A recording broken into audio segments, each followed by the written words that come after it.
তো আমার সঙ্গে সঙ্গে তো বোনকেও ডেকে নিলাম, কারণ আমার তুলতে অনেকগুলো তো তুলতে দেরি হয়ে যাবে, তাই বোনকে ডেকে নিলাম যে তুই আয়, তো দুজনে তুলতে তাড়াতাড়ি হয়ে যাবে। আর দেখতে পাচ্ছ বাপরে বাপ কি হাওয়া ছেড়েছে, আর এগুলো হচ্ছে ঢিলে রাখা যাচ্ছে না, ঢিল দেবো কারণ ভেঙে যাচ্ছে। এই দেখতে পাচ্ছ, আর 2টা দিন যাইতো। হ্যাঁ, আর 2-3টা দিন গেলে ভালো করে শুকিয়ে যেত, কিন্তু কি করা যাবে, করার কিছু নেই। যেহেতু বৃষ্টি যদি আসে তাহলে এইসব সবগুলো নষ্ট হয়ে যাবে, মার কষ্টটাই বৃথা। বিস্কুট ভাকা, এগুলো ভাকা পিঠা। ভাকা পিঠা কে কে চিনো অবশ্যই আমাকে কমেন্ট করে জানিও। জানি না আমরা ভাকা বলি, কিন্তু অনেকে ভাপা পিঠাও বলে। হ্যাঁ, যেটা দেখতে অনেকটা ইডলির মতো, কিন্তু না, ইডলিটা একটু আলাদা হয়, ভাপাটা একটু আলাদা হয়।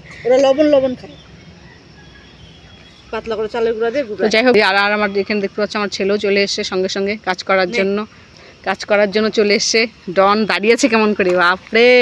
হাওয়া বাবা তুমি চলে যাও, বাবা তুমি চলে যাও, এখানে উপরে আবার শুকনো ডাল আছে, যাও গাছের শুকনো ডাল আছে, আবার পরে টরে গেলে আবার অসুবিধা হয়ে যাবে। তুমি যাও বাবা, যাও তুমি ঘরে চলে যাও, বাবা তুমি ঘরে চলে যাও।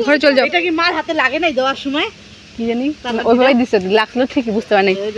যাওয়ার সময় এই মা হাওয়া দেখো, বাবা তুমি চলে যাও, বাবা চলে যাও। হ্যাঁ, সেই হাওয়া, বাবা তুমি চলে যাও। দেখো কি বড় বড় গাছের পাতা মাথার মধ্যে এসে পড়ছে, আর ভয় লাগছে একটু, কারণ গাছের উপরে আছে শুকনো ডাল, যদি গায়ের মধ্যে পড়ে যায়। কি করতেছিস? ফটাফট কাট।